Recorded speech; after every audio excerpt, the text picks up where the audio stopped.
ስለ ህዳሴው ግድብ እየደጋገሙ የሚናገሩት ፕሬዝዳንት ትራምፕ ወደ ግብጽ እያመሩ ባለበት ሁኔታ አልሲሲ ኢትዮጵያን አስጠንቅቀዋል። That we are very much behind President al-Sisi. He's done a fantastic job in a very difficult situation. We are very much behind Egypt and the people of Egypt. بشأن السد الإثيوبي يراعي مصالح الجميع ويحقق التوازن بين الحقوق والواجبات. ግብጽ በኢትዮጵያ ላይ የተቀናጀ ሊባል የሚችል አዲስ የፕሮፓጋንዳ ዘመቻ ከፍታለች። በቅርቡ በተባበሩት መንግስታት ድርጅት ጠቅላላ ጉባኤ ላይ በኢትዮጵያ ላይ ክስ በማቅረቧ ከበድ ያለ የቃላት ልውውጦች እንደነበሩ የሚታወስ ነው። ከዚያ በኋላም ኢትዮጵያ ከህዳሴው ግድብ በምትለቀው ያልተስተካከለ የውሃ ፍሰት ችግር ላይ ወደቅን፣ በጎርፍ እየተጥለቀለቅን ነው በማለትም ይሄው ክስ በግብጽ በኩል እየተደጋገመ ሲሰማም የነበረ መሆኑ የሚታወስ ነው። ክሱ ይሰማ የነበረው በሀገሪቱ የውጭ ጉዳይ ሚኒስትር ባድር አብድልአቲና በውሃና መስኖ ሚኒስትሩ በኩል ነበር። አሁን ይሄው ክስ አድጎ ፕሬዝዳንት አብዱልፈታህ አልሲሲም ደግመውታል።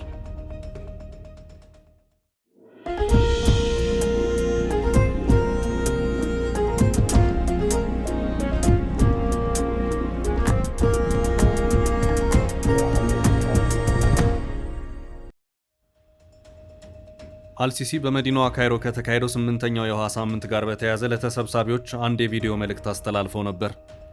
መልእክቱ የተላለፈው በአረብኛ ሲሆን ፕሬዝዳንቱ በዚሁ መልእክታቸውም ኢትዮጵያን ወቅሰው እርምጃ እንወስዳለን አይነት ይዘት ያለውን የማስፈራሪያ መልእክትም ያስተላለፉበት ሁኔታ ታይቷል።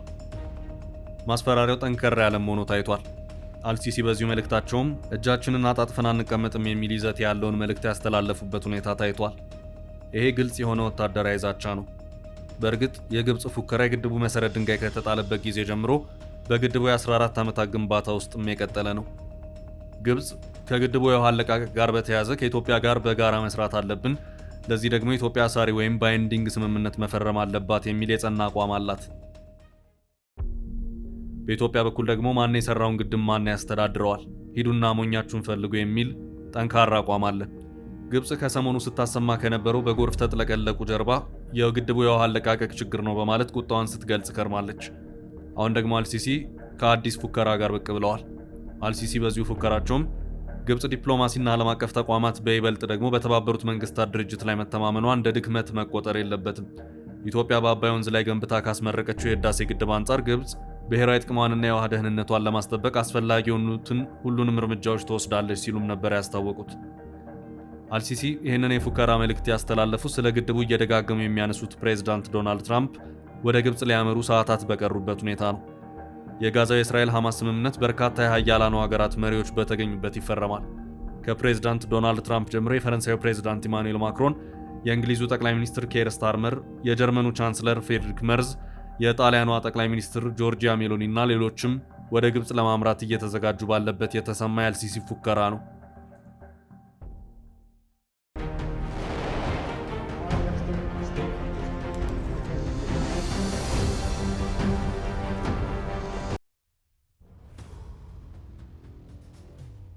ፖለቲካ ተለዋጭ ነው። የአንድን ሀገር ውስጣዊ ፖለቲካ ከሚወስኑት ሁኔታዎች መካከል አንደኛው ዓለም አቀፋዊ ወይም ቀጠናዊ ፖለቲካው ነው።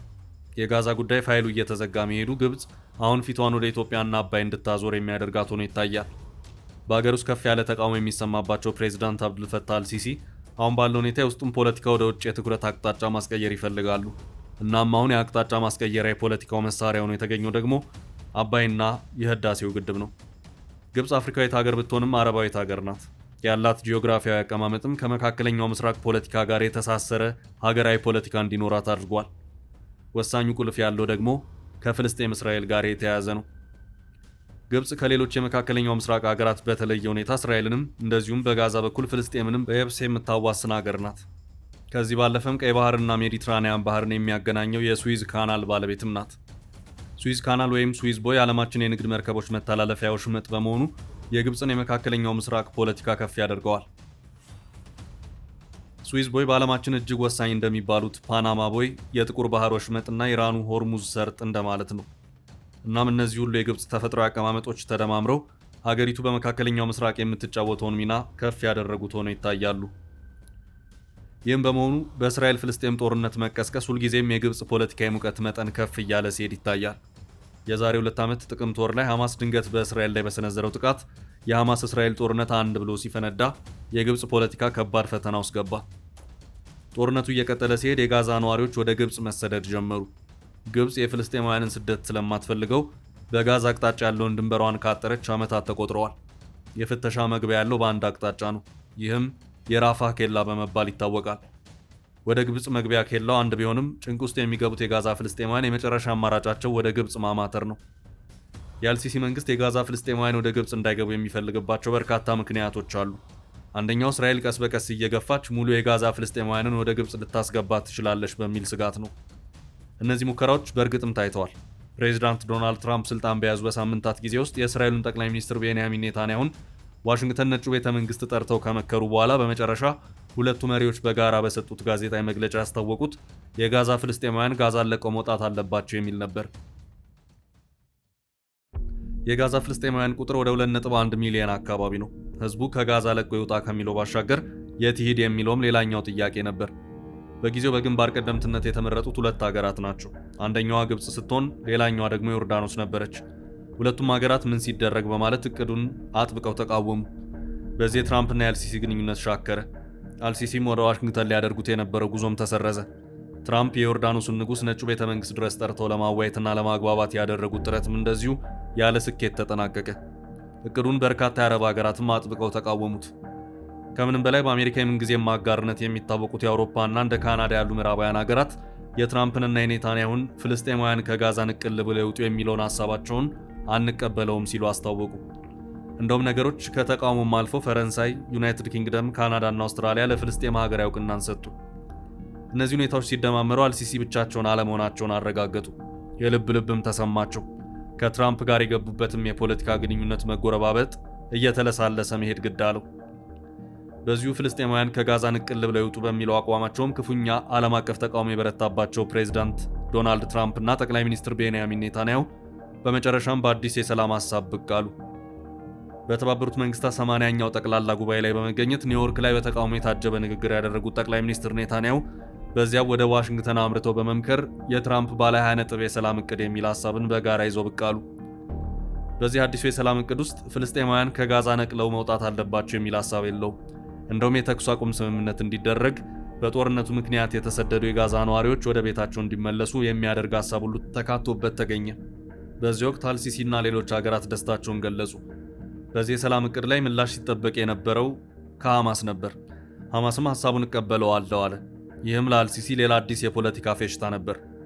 የእስራኤል ጦር የጋዛ ጥቃቱን ባጠናቀረ ቁጥር ፍልስጤማውያን ወደ ግብፅ ድንበር እየተገፉ መሄዳቸው ግብፅ ከፍተኛ ቁጥር ያለውን የጦር ኃይሏን በሳይናይ በረሃ በተጠንቀቅ እንድታቆም አድርጓትም ነበር። በዚህም ከእስራኤል ጋር አዲስ ውጥረት የታየበት የፖለቲካና ወታደራዊ ትኩሳት የተፈጠረበት ሁኔታም ታይቷል። ሆኖም የትራምፕ ኔታንያሁን አዲሱን የሰላም እቅድ ተከትሎ ከጋዛ ፍልስጤማውያን ቀጥሎ ግብፅ ታላቅ እፎይታን አግኝታለች። ነገሩ ከዚያም አልፎ በግብፅ የቀይ ባህር ከተማ ሻርም አል-ሼክ የእስራኤልና ሐማስ መሪዎች ተደራድረው ወሳኝ የተባለለት መግባባት ላይ ደርሰዋል። አሁን ደግሞ የመጨረሻው የፊርማ ስነ ስርዓት ላይ ለመገኘት ፕሬዚዳንት ዶናልድ ትራምፕን ጨምሮ የበርካታ ሀገራት መሪዎች ግብፅ እንደሚገኙ መረጃዎች እያመለከቱ ነው። ከፕሬዚዳንት ትራምፕ በተጨማሪ በዚሁ የሐማስ እስራኤል የመጨረሻው የሰላም ስምምነት ላይ ከሚገኙት የሀገራት መሪዎች መካከልም የፈረንሳዩ ፕሬዚዳንት ኢማኑኤል ማክሮን፣ የቱርኩ ፕሬዚዳንት ረሲፕ ታይብ ኤርዶጋን፣ የዮርዳኖሱ ንጉሥ አብደላ ሁለተኛ፣ የጀርመኑ ቻንስለር ፍሬድሪክ መርዝ፣ የእንግሊዙ ጠቅላይ ሚኒስትር ኬር ስታርመር፣ የጣሊያኗ ጠቅላይ ሚኒስትር ጆርጂያ ሜሎኒ፣ የካናዳው ጠቅላይ ሚኒስትር ማርክ ካርኒ ይገኙበታል። እነዚህ ሁሉ መሪዎች በግብፅ ይታደማሉ። ይህም ለግብፅ እንደ ታላቅ የዲፕሎማሲ ድልም ታይቷል።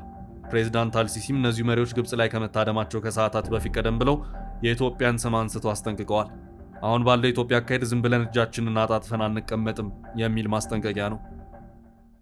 في الأيام القليلة الماضية تسببت إثيوبيا من خلال إدارتها غير المنضبطة ሰውየው ከህዳሴው ግድብ ጋር በተያያዘ ብዙ መሰል ማስጠንቀቂያዎችን ሲያስተላልፉ የነበረው በባለስልጣኖቻቸው በኩል ነበር። በትላንትናው ዕለት በነበራቸው ማስጠንቀቂያ ግን ራሳቸው ብቅ ብለዋል። ያው የተለመደው አይነት ዝም ብለን አናይም፣ እርምጃ እንወስዳለን የሚለው አይነት ማስጠንቀቂያ ቢሆንም አልሲሲ ይህንኑ ለኢትዮጵያ ይድረስልኝ ያሉትን ማስጠንቀቂያ ለመስጠት የመረጡበት ጊዜ ግን ነገሩን ለየት የሚያደርገው ነው ታይቷል። ስለ ህዳሴው ግድብ እየደጋገሙ ሲያነሱ የነበሩት ትራምፕ ግብፅ ለመሄድ በዝግጅት ላይ እያሉ የተሰጠ መግለጫ ነው። ማስጠንቀቂያው ተላለፈ የተባለው በካይሮ የውሃ ሳምንት በዓል ጋር በተያያዘ ነው ቢባልም ነገሩ ከውሃ ሳምንትም ያለፈ ወሳኝ ጊዜ የተመረጠለት ሆኖ ይታያል። በግብፁ የእስራኤል ሐማስ የፊርማ ስነ ስርዓት የሚገኙት ፕሬዚዳንት ዶናልድ ትራምፕ ከአልሲሲ ጋር የግል ውይይት ያደርጋሉ ተብሎ ይጠበቃል። አልሲሲም በዚህ ወቅት የግድቡን ጉዳይ ለትራምፕ ማንሳታቸው አይቀሬ መሆኑን እሳቸው ካይሮ ከመግባታቸው በፊት የሰጡት ኢትዮጵያን የተመለከተ መግለጫ በግልጽ አመላክቷል። አልሲሲ የአሜሪካ ባለስልጣናት ወደ ግብጽ በተጓዙ ቁጥር ስለ ናይልና የህዳሴው ግድብ ሳያነሱ የቀሩበት አጋጣሚ የለም። በቀድሞ የአሜሪካ ፕሬዝዳንት ጆ ባይደን የስልጣን ዘመን ወቅት የአሜሪካ የውጭ ጉዳይ ሚኒስትር የነበሩት አንቶኒ ብሊንከን ወደ ካይሮ ባመሩበት ወቅት አልሲሲ ካነሷቸው ጉዳዮች መካከልም አንዱ እንደነበር በጊዜው ብሊንከን በሰጡት ጋዜጣዊ መግለጫ የተናገሩ መሆኑ አይዘነጋም። ለትውስታ መለስ ብለን እንቃኘው።